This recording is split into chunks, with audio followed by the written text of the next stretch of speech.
there. I am glad you could make it today um, because we've got a transition lesson today, and that just means where we're going from one thing to another.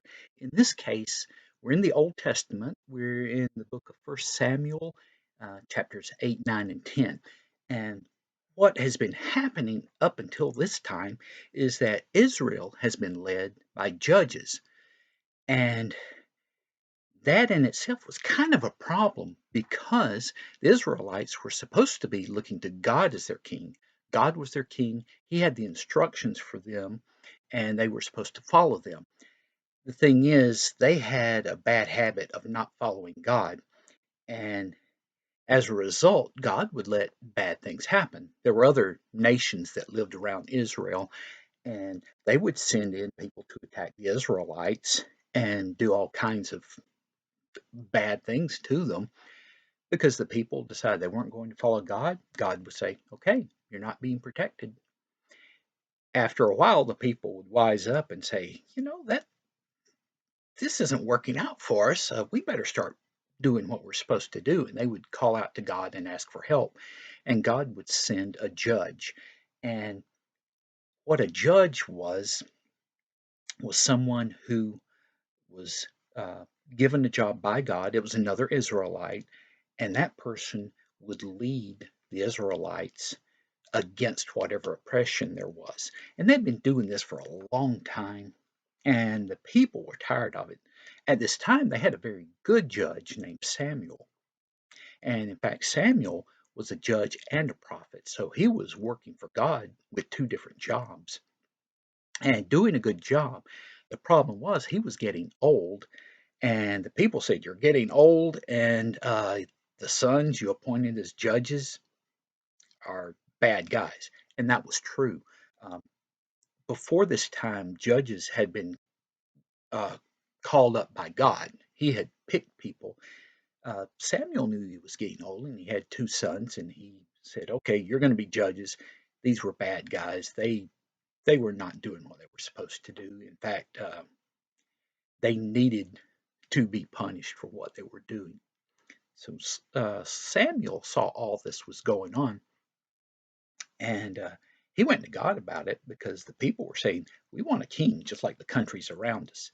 Now, in one sense, you could see, okay, that sort of makes sense, um, because when bad things would happen, if you had a king, you had somebody who could go ahead and do something quickly and take care of things. But really, it was a rejection of God because what it meant was they didn't want to do what God wanted them to do. They wanted people around who would take care of things. And Samuel went to God with this and was pretty upset about it. And God said, "Hey, don't worry, they're not rejecting you, they're rejecting me.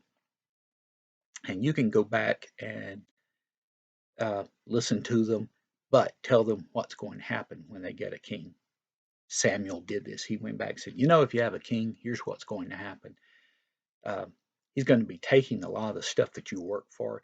He's going to take your sons, build up a military with them. He's going to take your daughters, and they're going to be made cooks and bakers working for him. He's going to take part of your lands and a lot of the things you grow and give it to people he wants to give." Well, the people were pretty whiny about it, and they said, "No, we want a king like everybody else has." Samuel says, "Okay." Now the story changes a little bit, and what we find is there's a guy and his servant, and they're out looking for lost donkeys. And the guy's name Saul. He's from the tribe of Benjamin, which is a pretty small tribe, and his family's kind of small within that. And so donkeys were very valuable, and they had two of them that were missing. And so he and the servant were taking days looking for these donkeys. And just about the time they were ready to head back, they found that they were in this town. And the servant said, "Hey, there's a man of God who lives here." He was referring to Samuel. He said, "We can go ask him about the donkeys." And Saul says, "Yeah, but we don't have anything to give him."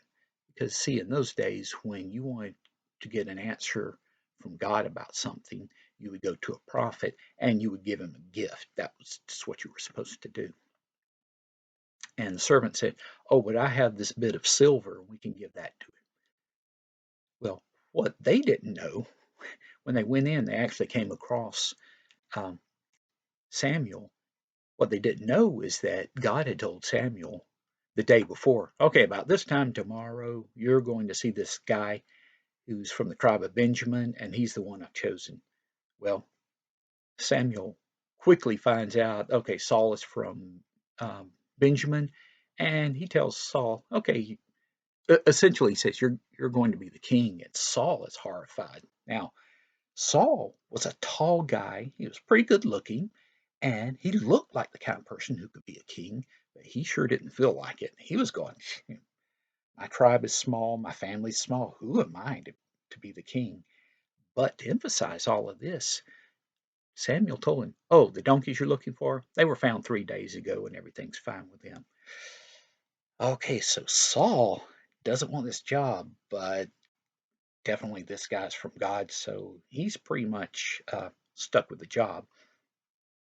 And we find that later, um, Saul will anoint, I mean, Samuel will anoint Saul, and that makes him the king, but no one else knows about it.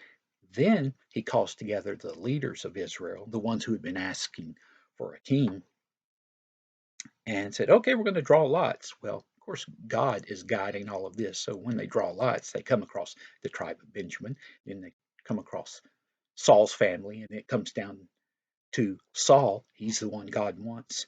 Okay, so now for the second time, he's officially made king. But there are people who are going, okay, yeah, he's a tall guy and all that, but what is this? How can this guy be the king? Well, then something happens. One of these nations that lives around the Israelites are the Ammonites, and they are ones to come in and uh, fight and take things, take over towns. They may keep them, they may just loot them and carry the stuff back. But they come to this one town and they say, okay, surrender to us and we'll spare your lives. And the Israelites there are going, okay, what do you mean by surrendering to you? I said, okay, we'll take all the men and we'll gouge out their right eyes. And of course, that's pretty gross. And we would think so now. Even then, of course, they wouldn't want to do that. And the reason for that is the way people were required to fight, or the way they would normally fight in those days, they had to be right handed. Um, they were kind of forced to be if they were in a regular army. Somebody else who was trained might be left-handed, but pretty much they wanted to be right-handed. They were suspicious of people who were left-handed. And the person would fight with his right hand would have a shield in his left hand, and if he couldn't see out of his right eye, he would have to stick his head around the shield, and that exposes him to danger.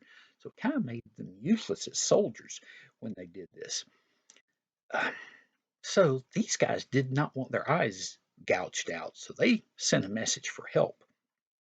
Well, at this time, uh, when the message gets to where Saul is, he's out plowing the field. He's got a couple of oxen, and he hears people crying. He goes in to see what's going on. He gets the message about it, and the Lord's Spirit comes upon him, and he is filled with anger about what the Ammonites are doing.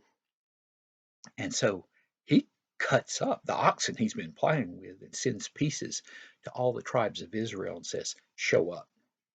Well, that sends a real message to them. And we think, okay, I feel sorry for the oxen because one minute they're plowing, the next they're being cut into pieces.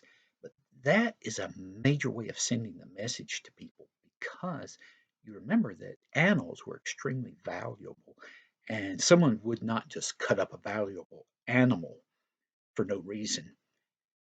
His sending the pieces out to the rest of the Israelites was showing that he meant business and they better show up with troops. And they did. They came on in. The Ammonites were camped outside this town and they were getting ready to move in when Saul executed a very good military maneuver. He divides his army into three groups and they attack during the last watch of the night, as it's starting to become daylight, the Ammonites are caught off guard.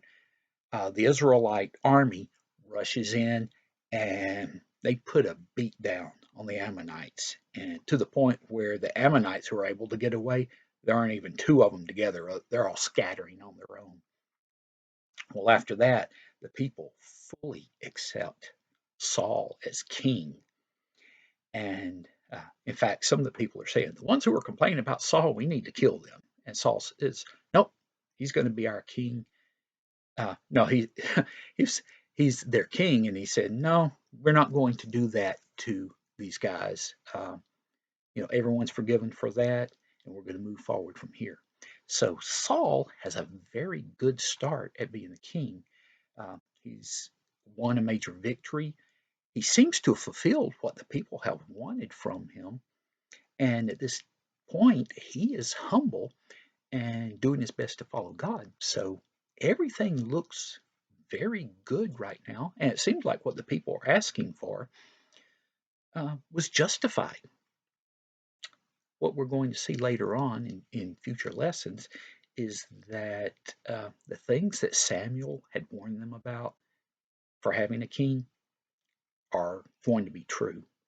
But sometimes people can only learn by going through hardships that they've made bad decisions. A lot of this has to do with people whining about things. And I'll just tell you, your parents don't like to hear whining, but God doesn't either. And He really doesn't like it when grown ups whine. And sometimes they get what they're whining about, and then they end up being sorry about that. But that's a lesson for another day, or a number of lessons, because we find out people whine a lot in this time. All right. Today's time is one. I did not have anything with oxen, so I used cattle. And I also use this because of camouflage. So you think of the oxen being killed leads to battle. Well, here we have the cows and they're in camo. So that fits as close as I could get it. And with that, I'll let you go and hope to see you next time. Bye.